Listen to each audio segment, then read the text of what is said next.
अगर हम इंक्रीज कर रहे हैं राइट साइड की तरफ तो बेटा यहाँ पर भी मोलर कंडक्टिविटी डिक्रीज कर रही है। और अगर आप देखोगे यहाँ पर भी स्ट्रॉन्ग इलेक्ट्रोलाइट के केस में भी अगर देखेंगे तो जैसे जैसे कंसंट्रेशन बढ़ा रहे हैं बेटा लैम्डा एम की वैल्यू क्या हो रही है, तेजस्वी डिक्रीज कर रही है। ठीक है, क्लियर है, दोनों में डिक्रीज हो रही है। लेकिन डिफरेंस है ग्राफ का। क्या डिफरेंस है ऋषि? दोनों के ग्राफ को देखो आप ध्यान से, क्या डिफरेंस है बताओ जरा। ग्राफ देख रहे हैं? ये कौन सा ग्राफ होता है बेटा? मैथ्स में सर ने पढ़ाया होगा आपको। ये कौन सा ग्राफ दिख रहा है ऋषि? कौन से फंक्शन का ग्राफ होता है ऐसा? डाउनवर्ड। बोलो, ये वाला ग्राफ हम कहां देखते हैं और ये कहां देखते हैं? बताएं जल्दी।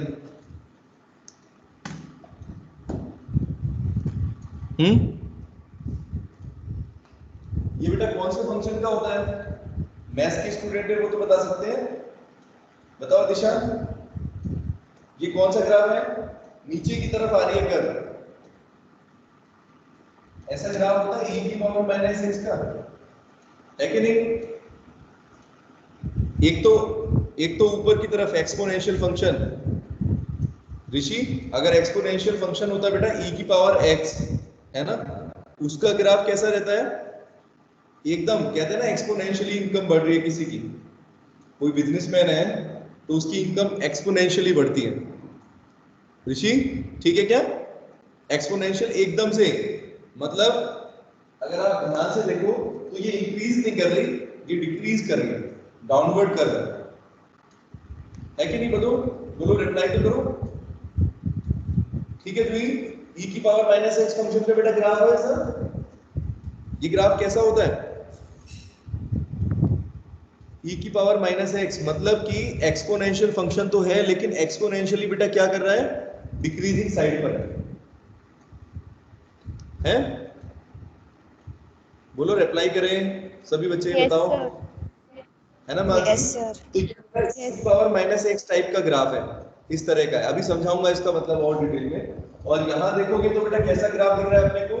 डिक्रीज तो दोनों में हो रहा है, यहाँ पर भी मोलर कंडक्टिविटी डिक्रीज कर रही है और इस ग्राफ में भी कर रही है। ये वीक के लिए है और ये स्ट्रॉन्ग के लिए है। ठीक है, डिफरेंस है डिक्रीज करने के तरीके में।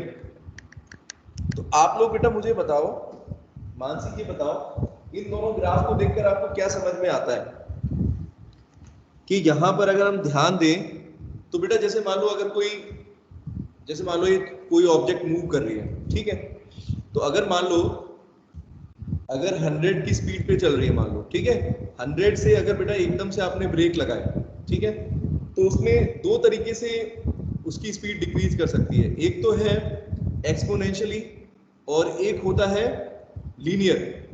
लीनियर का मतलब क्या है? धीरे धीरे डिक्रीज करेगी। ठीक है, जैसे जैसे कंसंट्रेशन बेटा बढ़ा रहे हैं, अंडरवुड ऑफ कंसंट्रेशन के साथ ग्राफ है, तो जैसे जैसे कंसंट्रेशन डिक्रीज कर रहे हो धीरे धीरे धीरे मोलर कंडक्टिविटी डिक्रीज कर रही है कि नहीं? इसी समझ रहे हैं? तो ये तो बेटा ये वाला ग्राफ तो हुआ जैसे मान लो अपना मिडिल क्लास आदमी का। मिडिल क्लास आदमी का मतलब क्या है? जैसे मान लो अगर लॉकडाउन हुआ अभी तो अपनी इनकम जो है धीरे धीरे धीरे धीरे मिडिल क्लास आदमी की नीचे आ रही है। हो गई ना तानिया?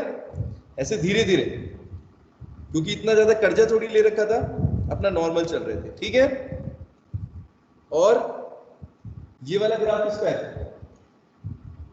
ये वाला ग्राफ ये बेटा अनिल अंबानी का ग्राफ है। एकदम से कर्जा हो गया, या बैंकों की स्थिति कैसी होगी?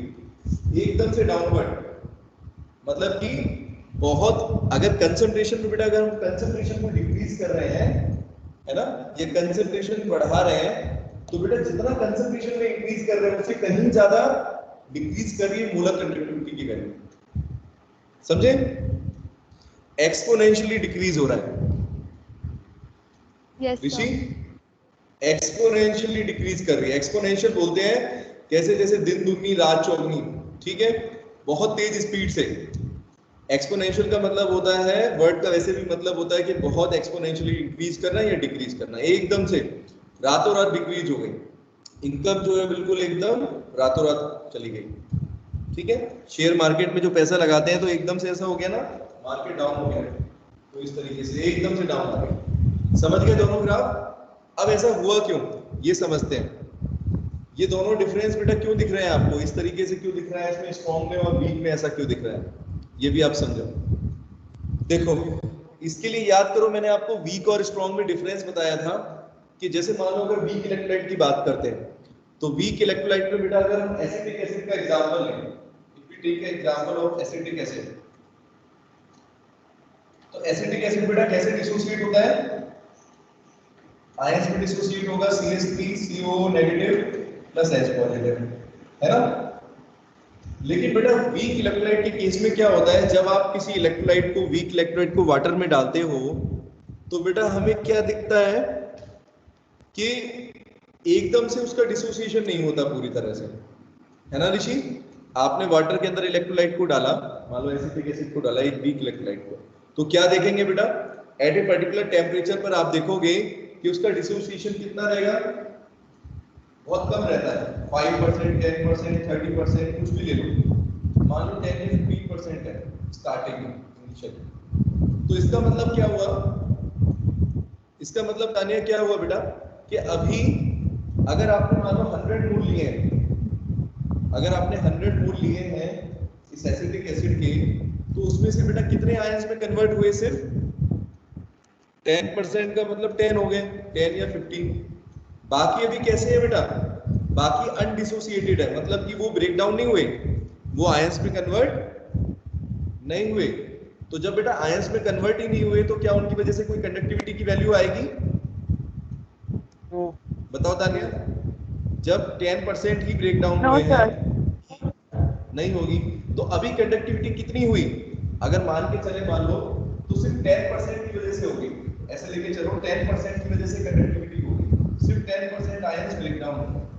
ठीक है, अब बेटा ध्यान देना, मान लो ये 10% की कंडीशन बेटा यहां पर लेते हैं, देखो इस पर्टिकुलर वैल्यू पर, ठीक है, यहां पर आपने 10% डिसोसिएट किया।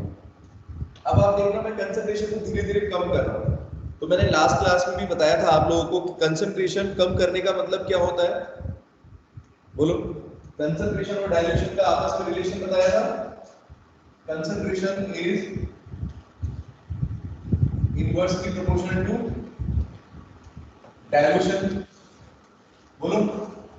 अगर मैं कंसंट्रेशन कम कर रहा हूं, इसका मतलब क्या करूंगा, है ना, इसमें वाटर डालूंगा, है ना, धीरे धीरे क्या है, आप वाटर डालते जाओ। ठीक है यश, तो मान लो पहले ऐसे लेते हैं, यहां से शुरू करेंगे, यहाँ 10% डिसोसिएशन है। अब मैंने बेटा 1 लीटर वाटर ऐड किया और कंसंट्रेशन कम हो गई, तो यहाँ पर पहुंच गया। मान लो यहाँ पर 10% से बढ़कर बेटा डिसोसिएशन हो गया 20% हो गया। ठीक है, तो आप लोग देख रहे हो कंसंट्रेशन की वैल्यू बेटा धीरे धीरे कम होगी। ठीक है दिशा, धीरे धीरे कंसंट्रेशन कम होती चली जाएगी, लेकिन डिसोसिएशन बढ़ रहा है, डिसोसिएशन बेटा बढ़ता जाएगा।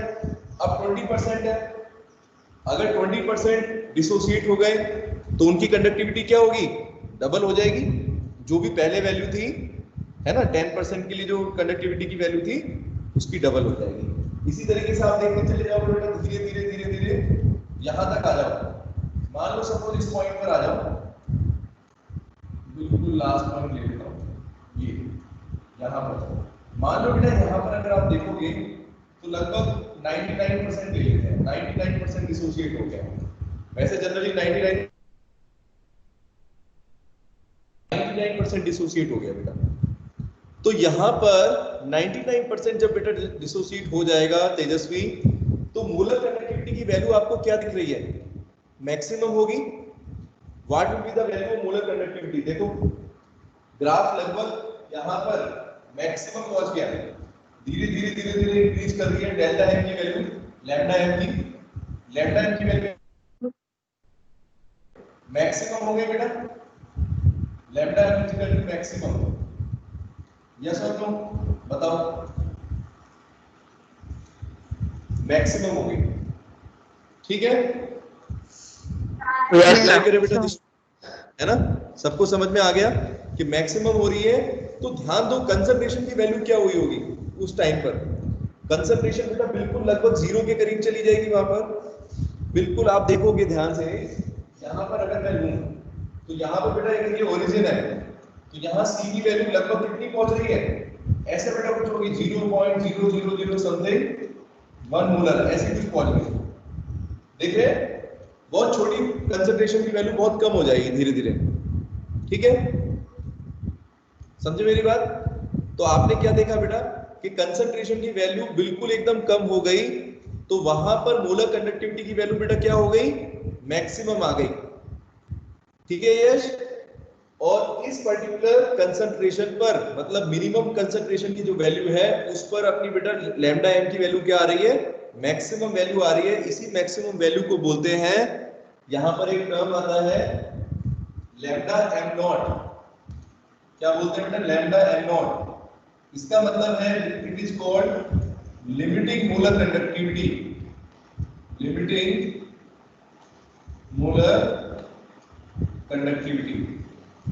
और ये और कुछ नहीं है, लिमिटिंग मोलर कंडक्टिविटी बेटा क्या है, it is the maximum value of molar conductivity. क्या है, मैक्सिमम वैल्यू, मोलर कंडक्टिविटी की वैल्यू मैक्सिमम। और जाहिर सी बात है बेटा, ये कब होगा, जब कंसंट्रेशन ऋषि कहां पर पहुंच जाए, लगभग 0 के बहुत आसपास। तो मैथ्स में पढ़ते हो, मैथ्स में लिमिट्स पढ़ी है, लिमिट्स पढ़ी है आपने। अगर मैं बोलूं limit C concentration tends to 0, क्या हो बेटा, कंसंट्रेशन 0 की तरफ टेंड कर रही है, इसका मतलब क्या है बताएं जरा, बताओ। 0 के जा रही है लेकिन 0 पे नहीं गई है। हाँ, 0 के लगभग इक्वल पहुंच गई। देखो बेटा कंसंट्रेशन कभी 0 नहीं हो सकती ऋषि, हो सकती है बताओ, क्या हमें कभी C की वैल्यू 0 मिल सकती है? इसको रिलेशन को अगर C की वैल्यू 0 हो रही है तो बेटा डाइल्यूशन क्या करना पड़ेगा, 1 डाइल्यूशन है ना, डाइल्यूशन आपको क्या करना पड़ेगा, इनफाइनाइट। इनफाइनाइट का मतलब क्या है यश, इंफिनिटी का पानी डालना पड़ेगा। इंफिनिटी का मतलब क्या है, जिसको मेजर नहीं कर पाए, मेजर ही नहीं कर सकते, हाँ काउंट नहीं कर सकते। ठीक है, तो बेटा आप समझो मेरी बात, लिमिटिंग मोलर कंडक्टिविटी का मतलब क्या हुआ, it is the maximum value of molar conductivity. ये मैक्सिमम वैल्यू है मोलर कंडक्टिविटी की at which concentration tends to 0, at which concentration is almost 0। ठीक है, लगभग 0 के बराबर हो, या फिर ऐसा भी बोल सकते हैं और एट इनफाइनाइट डाइल्यूशन। या तो कंसंट्रेशन बेटा लगभग 0 जा रही हो, या फिर हमारा डाइल्यूशन क्या हो जाए, इनफाइनाइट हो जाए। इसीलिए आप देखोगे बेटा ध्यान से ऋषि, देखना ग्राफ में मैंने आपको बिल्कुल टच नहीं करके दिखाया, टच नहीं कर सकते हम एकदम से। ठीक है तानिया, जो आप थोड़ा सा जो पोर्शन देख रहे हो वहां पर बेटा, ये जो रह गया ये हो ही नहीं सकता, क्योंकि कंसंट्रेशन 0 कैसे करोगे, practically it is not possible. बताएं। Yes sir. समझ गए मेरी बात? हाँ बिल्कुल।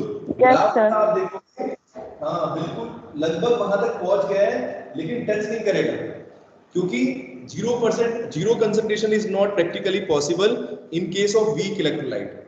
वीक इलेक्ट्रोलाइट के केस में बेटा ये पॉसिबल नहीं है, क्योंकि आप इनफाइनाइट पानी नहीं डाल सकते, आप इनफाइनाइट डाइल्यूट नहीं कर सकते प्रैक्टिकली, है कि नहीं, बोलो। इसीलिए बोल रहा हूं मैं बार बार, लिमिटिंग मोलर कंडक्टिविटी का मतलब ही है when concentration is almost 0, near 0 but not exactly 0। ठीक है, तो बेटा सबको समझ में आ गया, लिमिटिंग मोलर कंडक्टिविटी ये है। ठीक है, मैक्सिमम वैल्यू होती है। अच्छा, अब लेकिन एक चीज देखिए बेटा, इस हाँ तेजस्वी बोलो, पूछना कुछ आगे से? नहीं सर। अच्छा, तो बेटा वीक इलेक्ट्रोलाइट के केस में इस तरह का ग्राफ दिखता है, और हम समझ गए कि ठीक है कंसंट्रेशन की वैल्यू कम कर देते हैं। अब बेटा एक चीज आप देखें, अगर आपको कभी वीक इलेक्ट्रोलाइट के लिए अगर हमें निकालना है, मोलर कंडक्टिविटी निकालनी है, तो क्या इस ग्राफ से हम स्लोप वगैरह यूज करके कर सकते हैं? क्या हम इसकी स्लोप निकाल सकते हैं? कोई बच्चा मुझे बताएगा?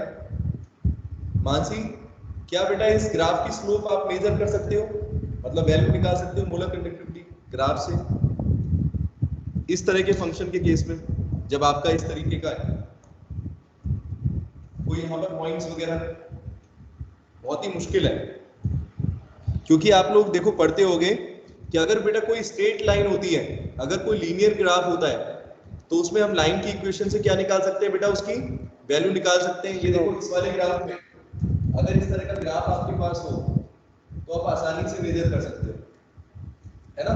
स्लोप मेजर कर दोगे लाइन की और उसके अकॉर्डिंग आप वैल्यू निकाल लोगे। तो इसीलिए बेटा कहते हैं कि वीक इलेक्ट्रोलाइट की कंडक्टिविटी हम डायरेक्टली नहीं निकाल सकते। वीक इलेक्ट्रोलाइट के लिए हम लैम्डा एम की वैल्यू को डायरेक्टली कैलकुलेट नहीं करते हैं। उसके लिए आपको बताऊंगा, एक लॉ पढ़ाऊंगा, कोलार्ड्स लॉ, उसका यूज करते हैं। ठीक है यश? इसलिए नहीं निकाल सकते बेटा क्योंकि ग्राफ हमारा लीनियर नहीं है। हाँ, लीनियर ग्राफ नहीं है, तो आप इसकी स्लोप कैसे निकालोगे बताओ? प्रैक्टिकली पॉसिबल नहीं है। उसके लिए वो करना पड़ेगा इंटीग्रेशन डिफरेंशिएशन करके, और वो इतना मुश्किल है, उसको तो अभी हम प्रैक्टिकली अप्लाई भी नहीं कर पाएंगे यहाँ पर। ठीक है, तो ये तो बेटा हुआ वीक इलेक्ट्रोलाइट के केस में। ठीक है, और ये मैं आपको बता चुका हूँ ऐसा क्यों होता है, इस तरीके से क्यों डिक्रीज कर रही है कंसंट्रेशन बढ़ने के साथ में, क्योंकि आयोनाइजेशन या डिसोसिएशन जो होता है बेटा किसी वीक इलेक्ट्रोलाइट का, जैसे जैसे कंसंट्रेशन बढ़ाते हैं वैसे वैसे डिसोसिएशन क्या होता है? डिक्रीज करता है। अगर हम कंसंट्रेशन को बढ़ा रहे हैं तो डिसोसिएशन कम होता जाएगा, या कंसंट्रेशन को डिक्रीज कर रहे हैं तो डिसोसिएशन बढ़ेगा। किसी भी तरह से आप बोल सकते हो, दोनों ठीक है। ठीक है, इतना समझ में आ गया वीक का? अब स्ट्रॉन्ग, हाँ इसी अब स्ट्रॉन्ग इलेक्ट्रोलाइट का देखते हैं बेटा। स्ट्रॉन्ग इलेक्ट्रोलाइट के केस में आपको कैसा ग्राफ दिख रहा है? ये देखो, lambda m versus under root of c, concentration की वैल्यू हाफ। इसके साथ बेटा ग्राफ अपने को कैसा दिख रहा है? स्ट्रेट लाइन, लीनियर ग्राफ है, लीनियर ग्राफ है और डिक्रीजिंग ग्राफ है। ठीक है, लीनियरली डिक्रीज कर रहा है।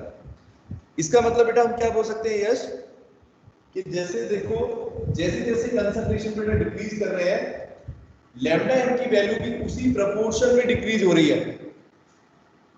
है ना तान्या? अगर लीनियर ग्राफ का मतलब समझते हो, जैसे जैसे बेटा कंसंट्रेशन की वैल्यू आप बढ़ा रहे हो उसी रेशो में, उसी प्रोपोर्शन में लैम्डा एम की वैल्यू डिक्रीज कर रही है ना? लीनियर ग्राफ यही होता है। ये फर्क है बेटा दोनों के ग्राफ्स में। यहाँ पर एक्सपोनेंशियली डिक्रीज करती है, बहुत तेज स्पीड से डिक्रीज होगी। मोलर, अगर हम वीक की बात करेंगे, वीक इलेक्ट्रोलाइट के केस में, तो एक्सपोनेंशियली डिक्रीज करती है, एकदम से डिक्रीज हो जाएगी। आप कंसंट्रेशन थोड़ी सी कम करोगे लेकिन आप देखोगे लैम्डा एम की वैल्यू एकदम से डिक्रीज हो जाएगी। ठीक है, और यहाँ पर देखोगे कि धीरे धीरे हो रही है, प्रोपोर्शनल तरीके से चल रही है। और यहाँ बेटा अगर देखें लगभग कंसंट्रेशन मैक्सिमम ले लिया आपने, तो वहां पर मोलर कंडक्टिविटी की वैल्यू कहाँ पहुंच गई? देखो जीरो हो गई, बिल्कुल लास्ट पॉइंट पर जाके। यहाँ पर जब कंसंट्रेशन मैक्सिमम थी तो लैम्डा एम की वैल्यू क्या है बेटा? यहाँ पर लैम्डा एम 0 है, और लैम्डा एम मैक्सिमम कहाँ पर है? इस पॉइंट पर।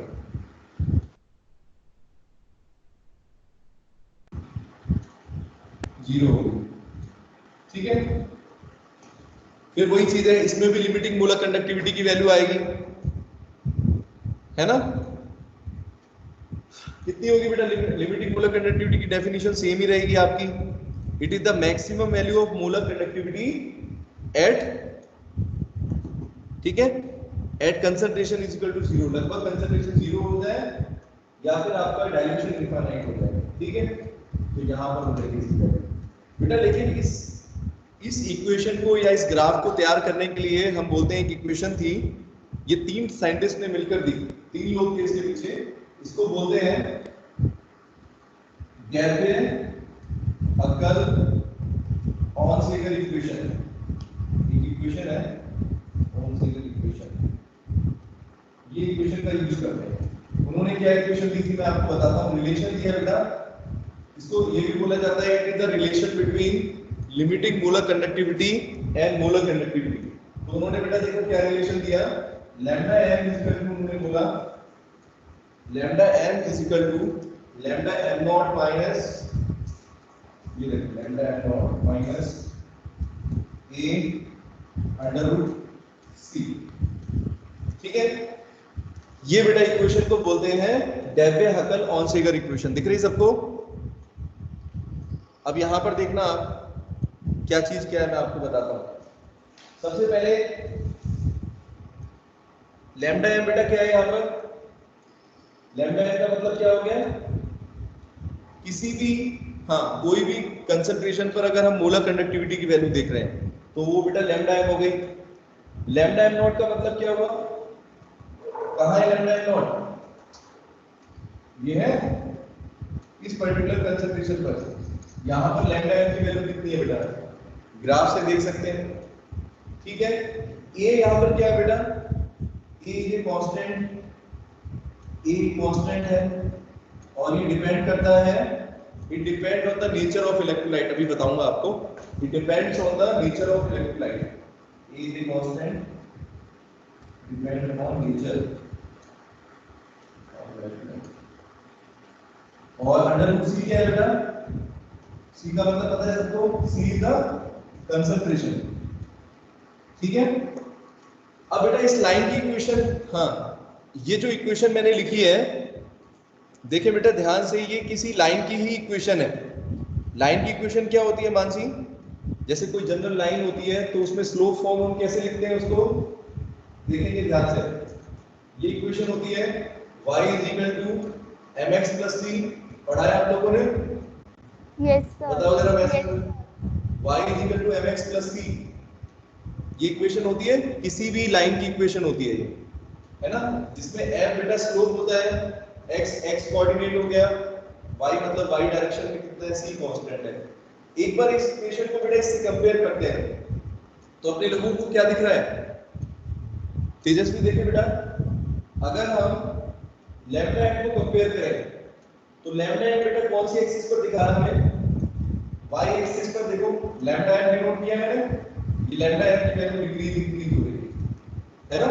यहां से यहां तक आप देख रहे हो y एक्सिस पर लैम्डा एम है, ये y एक्सिस को दिखा रहा है। अच्छा, उसके बाद देखो यहाँ पर, ये देखो mx तो ये वाला हो गया mx, तो x कोऑर्डिनेट बेटा क्या हुआ? अंडर रूट सी। अंडर रूट सी क्या है बेटा? x एक्सिस पर प्लॉट किया है ना हमने, दिशा देखिए बेटा, अंडर रूट सी क्या है? x एक्सिस पर प्लॉट किया है, तो ये y एक्सिस हो गई, x एक्सिस हो गया। माइनस ए क्या चीज है? व्हाट इज माइनस ए? ये स्लोप है, स्लोप। बोलो। Yes sir. तो स्लोप को आप लिख सकते हो बेटा, स्लोप -a है। इस लाइन की जो स्लोप है -a। और आप लोगों को याद होना चाहिए मेरे ख्याल से कि स्लोप नेगेटिव होने का क्या मतलब है। ताने स्लोप नेगेटिव होने का बेटा मतलब क्या है?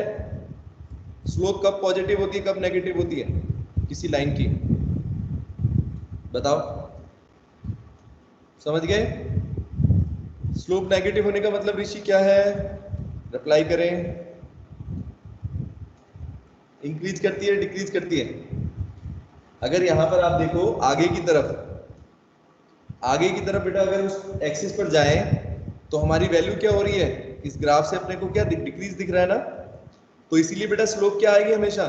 इस तरह के ग्राफ की हमेशा स्लोप नेगेटिव होती है, ठीक है। और किसके बराबर है?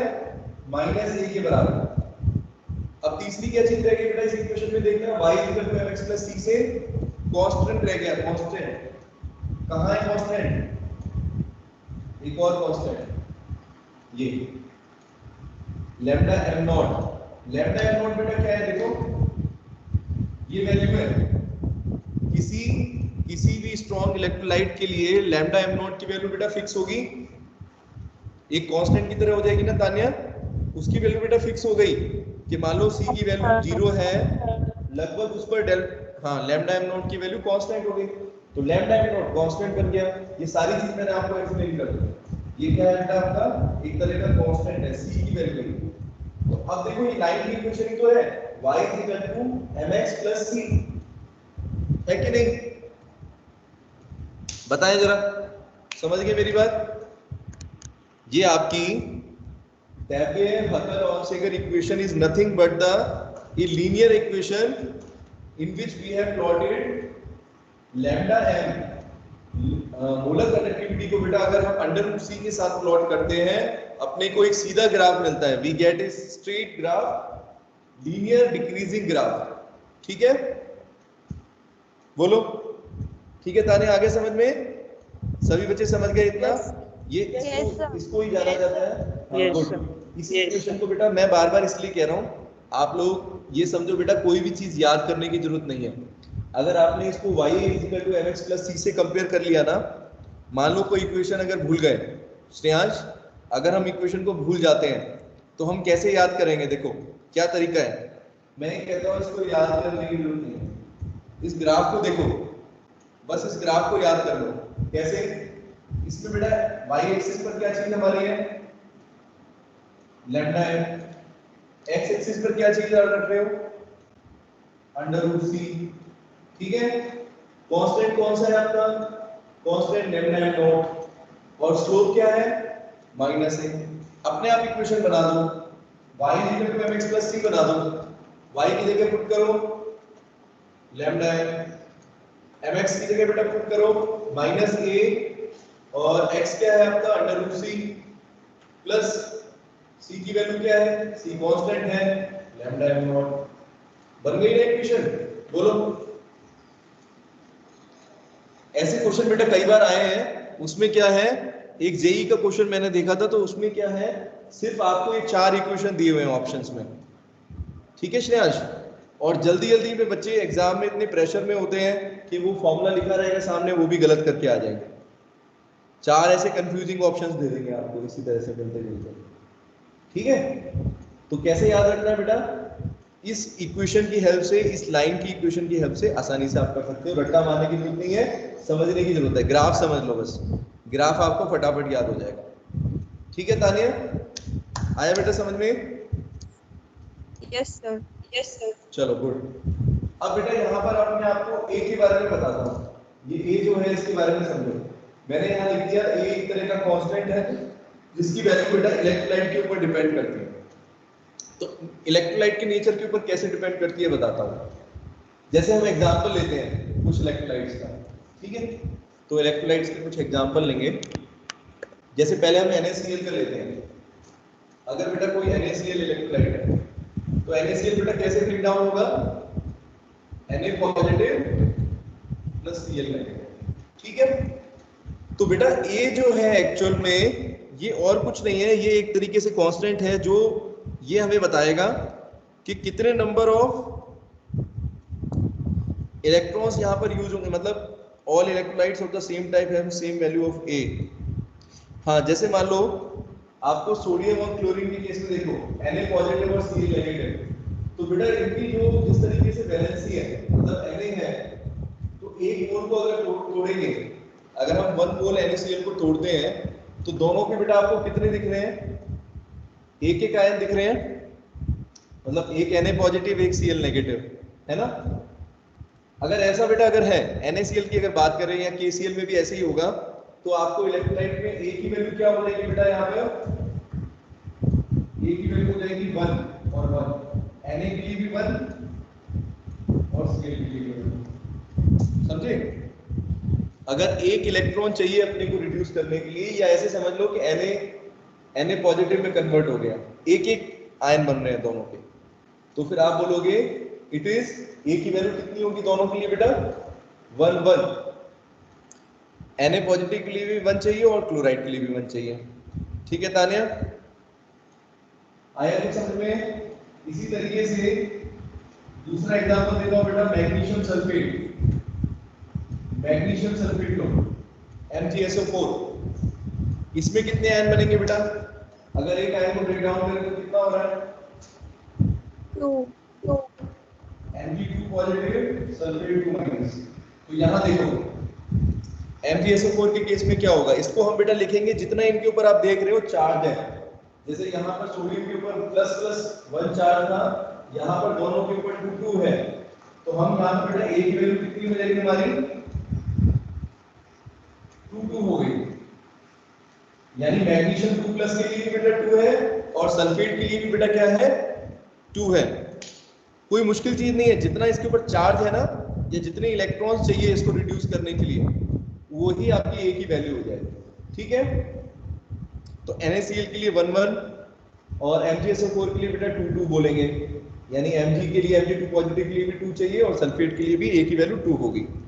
इसी तरीके से एक और लेके देखो, नेक्स्ट आपको कराता हूं AlCl3 एल्यूमिनियम क्लोराइड के लिए कैसे रखेंगे।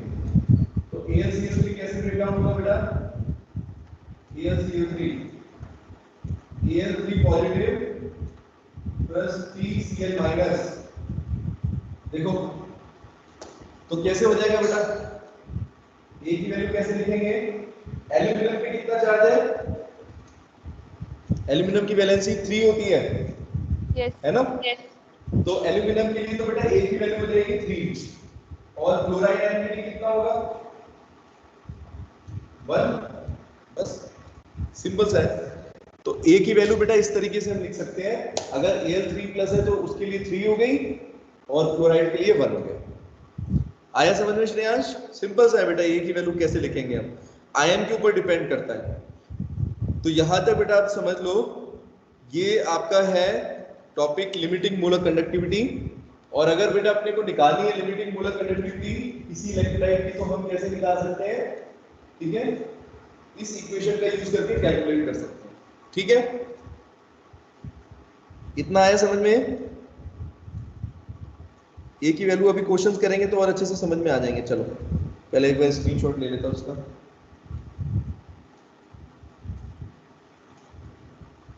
किसी को डाउट है तो अभी पूछ लें, ए की वैल्यू कैसे निकालेंगे, देख लो अच्छे से समझ लो।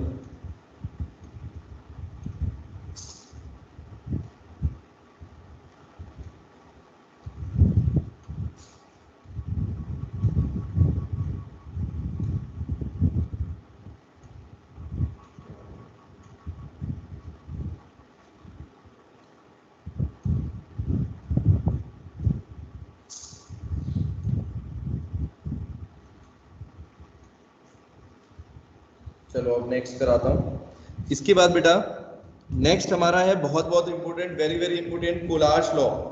एक लॉ है that is known as Kohlrausch's law. इस लॉ को समझते हैं, इतना सबको आगे बेटा समझ में। दोनों के केस में ये रिलेशन बहुत इंपॉर्टेंट है, दोनों के लिए, वीक के लिए भी और स्ट्रॉन्ग के लिए भी, ठीक है।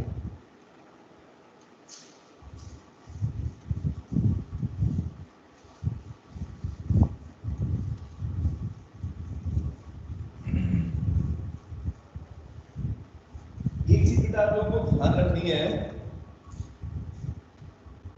हाँ बेटा एक चीज सभी बच्चे ध्यान दें कि हम जो है किसी भी इलेक्ट्रोलाइट की मोलर कंडक्टिविटी कैसे निकालेंगे। तो देखो आप स्ट्रॉन्ग इलेक्ट्रोलाइट के लिए बेटा निकाल सकते हो मोलर कंडक्टिविटी की वैल्यू, लेकिन वीक इलेक्ट्रोलाइट के लिए बेटा आप डायरेक्टली नहीं निकाल सकते, मतलब कि इस ग्राफ से आप नहीं निकाल सकते, ठीक है श्रेयांश। उसके लिए बेटा दूसरा मेथड यूज होगा, अभी बताऊंगा आपको, लॉ जिसको बोलते हैं कोलार्स लॉ, इसकी हेल्प से निकालेंगे। तो क्या है ये कोलार्स लॉ, कोलार्स लॉ, कोलार्स आर तो बैग हो गया, कोलार्स यहाँ पर आएगा, बहुत बड़ा नाम है कोलार्स।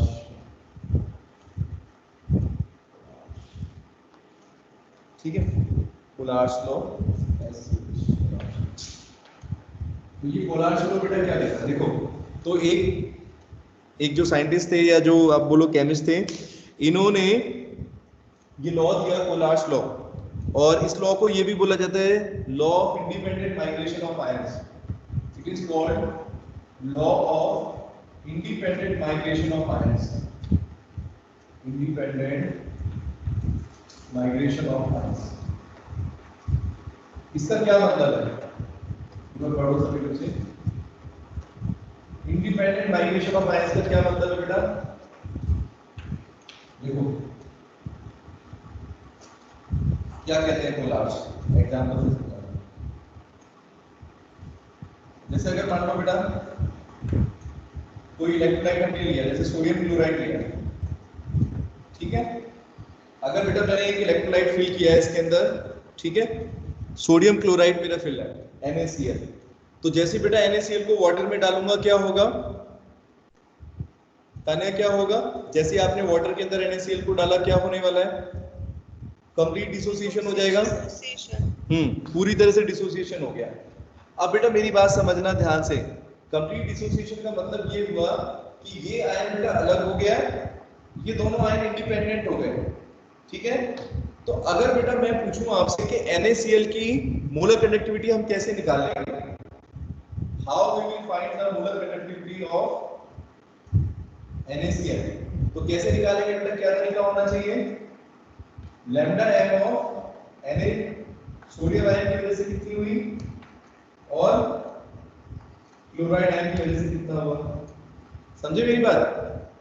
क्योंकि दोनों आयंस बेटा क्या होते हैं, सुनो, इंडिपेंडेंट हो गए, जैसे वाटर में आपने डाला था तो वैसे ही ये आयंस बेटा क्या हो गए, एक दूसरे से अलग अलग मूव कर रहे हैं। तो मान लो ये अलग मूव कर रहा है अलग डायरेक्शन में, ये अलग मूव कर रहा है, दोनों जितना ज्यादा मूव कर रहे हैं उसी हिसाब से उनकी अपनी अपनी कंडक्टिविटी होगी, है कि नहीं ऋषि।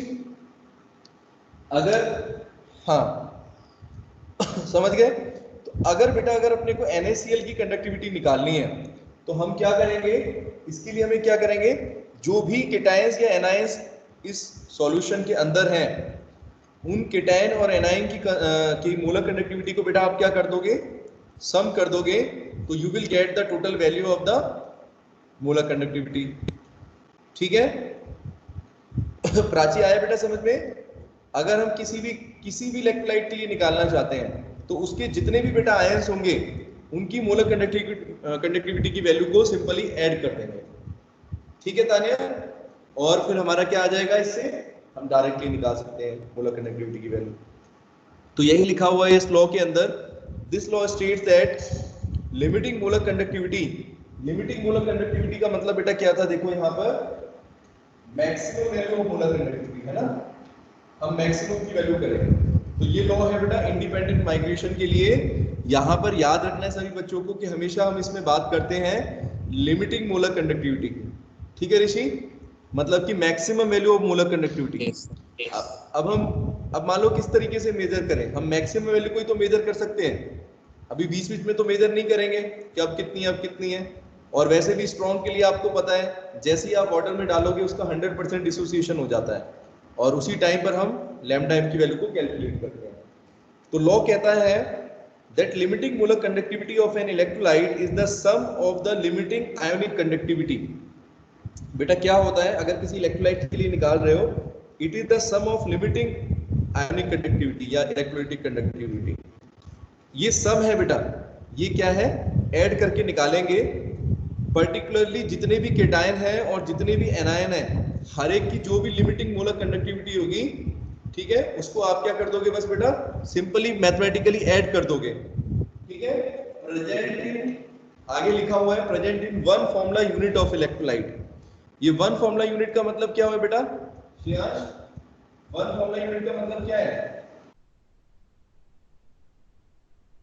आपको इलेक्ट्रोलाइट का कितना मोल लेना है, एक मोल की बात करो, ठीक है। फॉर्मूला यूनिट याद करो क्या होता है, जो कोई आयोनिक कंपाउंड होता है उसके वन मोल को हम बोलते हैं वन फॉर्मूला यूनिट, है ना। एक मोल के अंदर कितने आयंस हैं उस हिसाब से निकालेंगे, ठीक है। तो क्या बेटा फॉर्मूला बन जाएगा, अगर मैं NaCl के लिए निकालना है तो कैसे लिखूंगा, ये देखो लैम्डा m नॉट की वैल्यू बेटा कैसे निकलेगी, NaCl के लिए लैम्डा m फॉर NaCl कैसे निकल सकती है, इस फॉर्मूले का यूज करके, है कि नहीं। इसके लिए मुझे सोडियम आयन की कंडक्टिविटी पता होनी चाहिए, लिमिटिंग मोलर कंडक्टिविटी क्या है, जैसे क्वेश्चन में आपको सोडियम की दे रखी है Na पॉजिटिव आयन की बेटा और क्लोराइड आयन की, तो NaCl के लिए निकाल सकते हैं, सिंपल बस ऐड कर दोगे दोनों को, ठीक है। बोलो। Yes sir. बस इसमें एक चीज और बोलनी थी आपको, रुको, multiplied by the number of ions. यहां पर बेटा आपको एक चीज का ध्यान रखना है, यहां पर आप क्या रखोगे, जितने आयन बन रहे हैं, जो आपको ए की वैल्यू बताई थी ना, आपको ए की वैल्यू, जैसे NaCl के लिए बेटा ए की वैल्यू क्या होगी दोनों के लिए, 1 और 1, समझ गए। तो वो वैल्यू इससे मल्टीप्लाई करनी पड़ेगी बेटा, नंबर ऑफ आयंस इसको क्या करोगे, कंडक्टिविटी की वैल्यू को मल्टीप्लाई करोगे, सिंपल। NaCl के लिए इस तरीके से लिखेंगे, ठीक है प्राची। अब देखो और देखते हैं कुछ एग्जांपल। ये NaCl तो सिंपल सा था, NaCl के लिए इस तरीके से लिखा, अब इसके बाद मैं आपको बता रहा था नेक्स्ट एक और एग्जांपल देता हूँ, थोड़ा सा टफ लेते हैं हम। एक सॉल्ट लेते हैं Al2SO4 3। क्या बन रहा है बेटा? Al2SO4 3। अब इसको देखो, अगर इसका मोल ब्रेकडाउन होगा ये तानिया, तो कैसे डिसोसिएट होगा बेटा? Al2SO4 3 कितने आयन बनेंगे देखेंगे? 2Al3+ है ना, एल्युमिनियम के 2 आयन हैं, और सल्फेट के बेटा कितने हैं?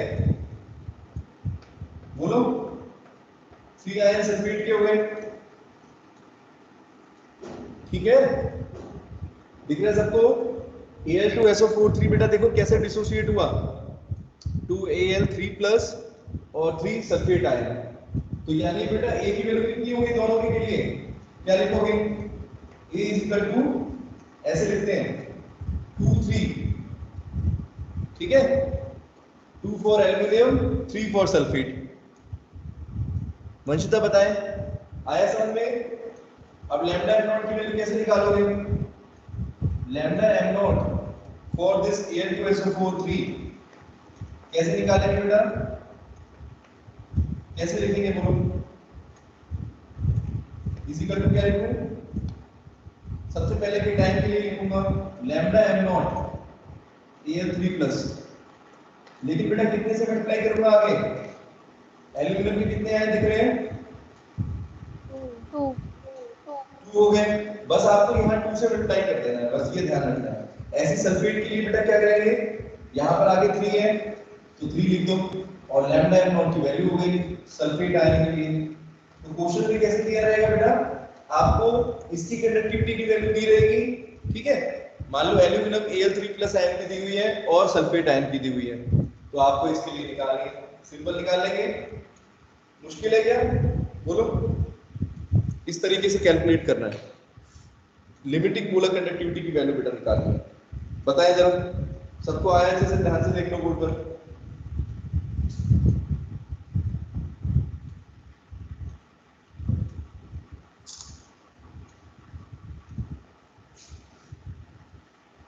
आगे बेटा समझ में? ऋषि आया? सिंपल आपको बेटा फॉर्मूलों का यूज करना है। ये कोलार्स लॉ है आपका। कोलार्स लॉ कुछ अलग से नहीं है। कोलार्स लॉ यही कहता है कि किसी भी बेटा इलेक्ट्रोलाइट के अंदर जितने भी आयन है, उन सब आयन्स की कंडक्टिविटी को ऐड कर देंगे molar conductivity, limiting molar conductivity की वैल्यू को, तो हमें क्या मिल जाएगा? उस टोटल इलेक्ट्रोलाइट की कंडक्टिविटी की वैल्यू आ जाएगी, ठीक है। उन आयन्स की मोलर कंडक्टिविटी की वैल्यू को मल्टीप्लाई कर देंगे बाय देयर कांस्टेंट, मैंने बताया ना, नंबर ऑफ आयन्स, जितने नंबर ऑफ आयन्स टूट रहे हैं present in one formula unit, ठीक है दिशा? आगे बेटा समझ में कोई भी आयन का निकाल सकते हो। और कोई एग्जांपल देता हूं आपको, BaSO4 का कराता हूं। एक और एग्जांपल ले लो, BaCl2 का एग्जांपल ले लो, बेरियम क्लोराइड। तो बेरियम क्लोराइड का कैसे करेंगे? BaCl2 देखो बेटा BaCl2 कैसे टूटेगा? BaCl2 कैसे ब्रेक डाउन होगा बेटा? बेरियम की वैलेंसी कितनी होती है? बेरियम कौन से ग्रुप का है? लिथियम। लिथियम के बाद कौन सा है? लिथियम। बोलो, एलिमेंट कौन सा आता है? ग्रुप 2 एलिमेंट, उसी में बेरियम है, Ba2+ बनता है। भूल गए क्या सब लोग? Ba2+ होता है बेटा। बेरियम की वैलेंसी कितनी है? +2। और क्लोरीन की बताओ? क्लोरीन इसकी +2 है बेटा, इसकी -1 है, ठीक है। अब बताओ इसकी लैम्डा m की वैल्यू कैसे लिखेंगे? Lambda m0 of barium chloride कैसे लिखूंगा बेटा बताओ? चलो, बेरियम के लिए क्या आ जाएगा? कुछ भी नहीं है यहाँ पर, तो खाली ऐसे लिख दूंगा, ठीक है यश? बोलो, सिंपल लिखना है इस तरीके से।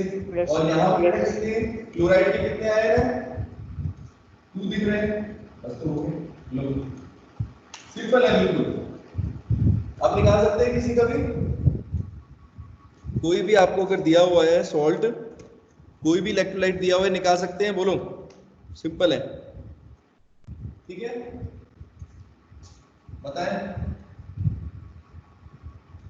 अरे यस नो तो बोलो, निकालोगे नहीं निकालोगे? हैं?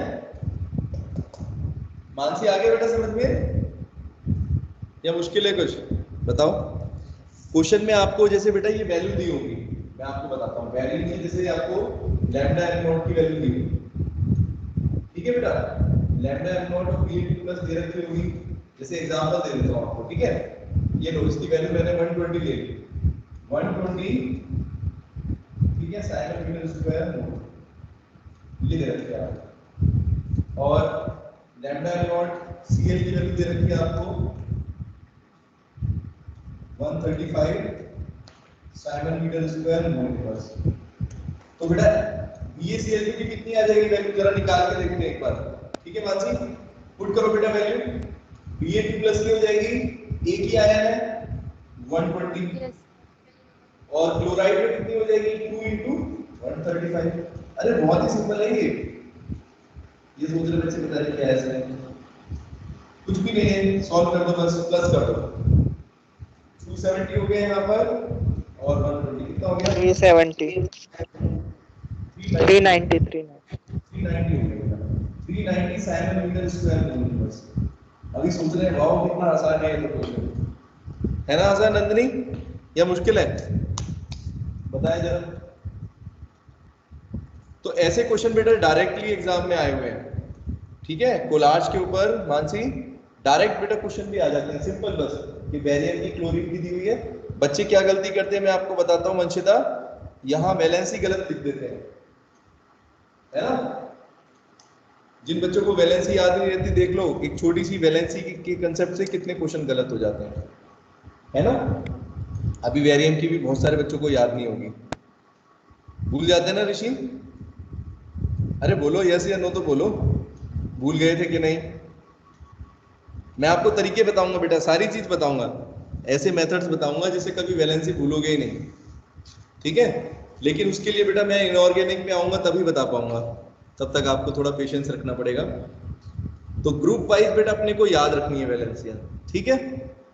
इसका यही तरीका है, अगर आपको ये याद रह जाए हाँ कि कौन से ग्रुप में कौन सा एलिमेंट था, तो फिर बहुत आसान हो जाता है, ठीक है। देवांशु आया बेटा समझ में? रिप्लाई करो। अरे 3 बच्चे कहाँ गायब हो गए, अभी 17-20 बच्चे थे। Yes sir. 3 बच्चे कौन कौन गायब हुए हैं आज? और दिशा बताओ बेटा, आए समझ में? आज हमने क्या क्या पढ़ा है देखो, मोलर कंडक्टिविटी, उसके बाद लिमिटिंग मोलर कंडक्टिविटी के रिलेशन देखें, है ना, हक्कल ऑन-सेगर इक्वेशन, उसके ऊपर भी न्यूमेरिकल आते हैं, ठीक है, आपको मोलर लिमिटिंग मोलर कंडक्टिविटी की वैल्यू निकालने के लिए, और फिर इस तरीके से निकाल सकते हैं कोलार्स लॉ से। अब इस कोलार्स लॉ का वैसे बहुत ज्यादा क्वेश्चंस नहीं है, लेकिन कभी कभी इसके ऊपर भी आते हैं इस तरीके से। तो ये तो बेटा बहुत आसान वर्जन हो गया, ठीक है नंदिनी, बहुत ही आसान क्वेश्चन है, मुझे नहीं लगता कि इसमें कोई बच्चा गलत करके आएगा, है ना श्रेयांश? लेकिन बेटा यहाँ पर क्वेश्चन मुश्किल कैसे होता है मैं आपको बताऊंगा अभी 2 मिनट रुको। जब आपको यहाँ पर स्ट्रॉन्ग इलेक्ट्रोलाइट दे रखा है रांची, अगर अपने को कोई स्ट्रॉन्ग इलेक्ट्रोलाइट दे रखा है तब तो बेटा हम डायरेक्टली निकाल सकते हैं, क्योंकि हमें पता है कि स्ट्रॉन्ग इलेक्ट्रोलाइट के केस में पूरी तरीके से 100% डिसोसिएशन हो चुका होगा, है कि नहीं। अगर आप लिमिटिंग मोलर कंडक्टिविटी निकालना चाहते हो तो स्ट्रॉन्ग इलेक्ट्रोलाइट के लिए तो आप डायरेक्टली निकाल दोगे इस फॉर्मूले का यूज करके कोलार्स में। लेकिन अगर वीक इलेक्ट्रोलाइट है तब फिर क्या करेंगे यश, उसके लिए क्या कंडीशन है अपने पास, क्योंकि वीक इलेक्ट्रोलाइट के केस में बेटा आप ये मान के चलो कि 100% तो डिसोसिएशन होता ही नहीं है ना, 10% हुआ या 20% हुआ, और आपसे क्वेश्चन में पूछेगा find the limiting molar conductivity of acetic acid, तो फिर कैसे निकालेंगे, सोच के बताओ क्या करेंगे। और मैं हिंट देता हूं, इसी लॉ का यूज करना है। क्या करना है बेटा, यही लॉ है आपके पास, यही है कोलार्स लॉ, जिससे सब कुछ निकाल सकते हो किसी भी आयन की। कैसे निकालेंगे,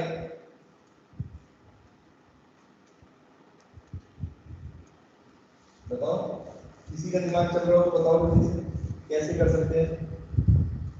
कुछ दिमाग में कुछ अजीब चीज आई?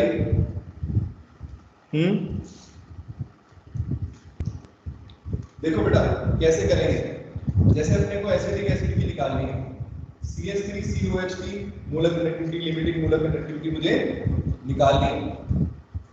तो सबसे पहले मैं बेटा देखूंगा इसके अंदर कौन कौन से आयन्स हैं। तो देखिए बेटा ऋषि, इसमें कौन कौन से आयन दिख रहे हैं आपको? Lambda n naught CH3CO negative plus lambda n naught H positive, बोलो यही है एसिडेट आयन और H पॉजिटिव आयन, है ना जूही? ठीक है। अब आप देखो बेटा क्या करेंगे हम, हाँ क्योंकि हम डायरेक्टली इन दोनों की वैल्यू बेटा नहीं दी होगी क्वेश्चन में, आपको क्या दिया होगा बेटा? हम इसमें क्या करेंगे, कोलार्स लॉ का एक एडवांस रूप यूज करते हैं और इसमें हम क्या करेंगे, हमें कुछ स्ट्रॉन्ग इलेक्ट्रोलाइट्स के लिए कंडक्टिविटी दी होगी। जैसे मान लो देखो मैं आपको 3 कॉम्बिनेशन देता हूं आयंस का, 3 इलेक्ट्रोलाइट ले लो आप, अगर आपको इसकी निकालनी है तो कैसे निकालोगे? 3 स्ट्रॉन्ग इलेक्ट्रोलाइट लो, कौन कौन से? एक होता है CH3COOK या Na ले लो, CH3CO Na ले लेते हैं, ठीक है। दूसरा बेटा आप ले लो NaCl और तीसरा ले लो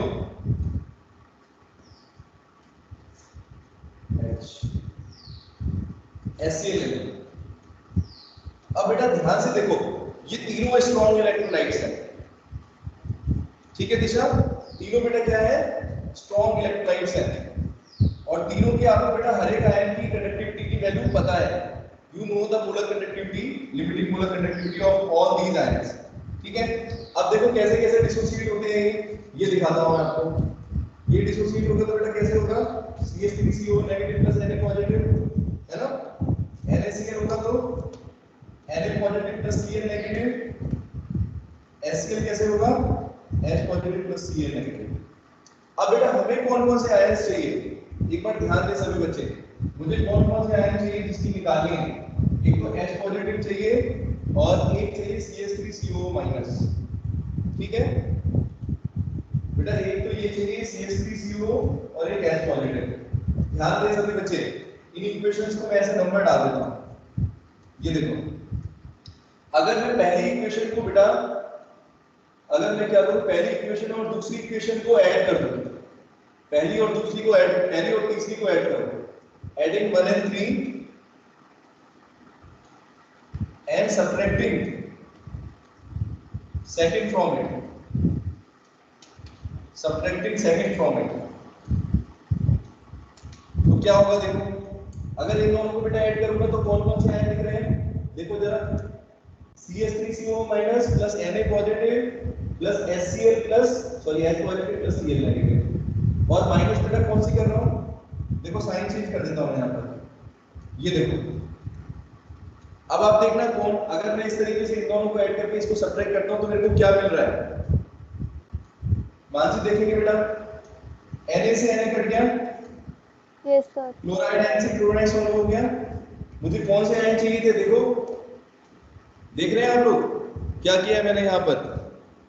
बेटा हमें CH3COH के लिए निकालना था, तो हमने 3 स्ट्रॉन्ग इलेक्ट्रोलाइट लिए, और अगर मैं इन दोनों का इलेक्ट्रोलाइट का ऐड कर दूं, टोटल इन दोनों का अगर मैं electrolyte limiting molar conductivity add कर दूं, उसमें से इस वाले NaCl की माइनस कर दूं, तो आप देख रहे हो बेटा हमारे पास किस आयन की आ गई? H पॉजिटिव और यही आ गई CH3CO नेगेटिव। ठीक है श्रेयांश, कुछ समझ में आया? तो 3 स्ट्रॉन्ग इलेक्ट्रोलाइट का मैं यूज करके क्या कर सकता हूं बेटा? एक वीक इलेक्ट्रोलाइट के लिए निकाल सकता हूं। कैसे आया कुछ समझ में? बोलो, रिप्लाई करें। प्राची आया? कैसे कर रहे हैं हम लोग? हाँ, इतना मुश्किल भी नहीं है, ये एक इक्वेशंस है बस।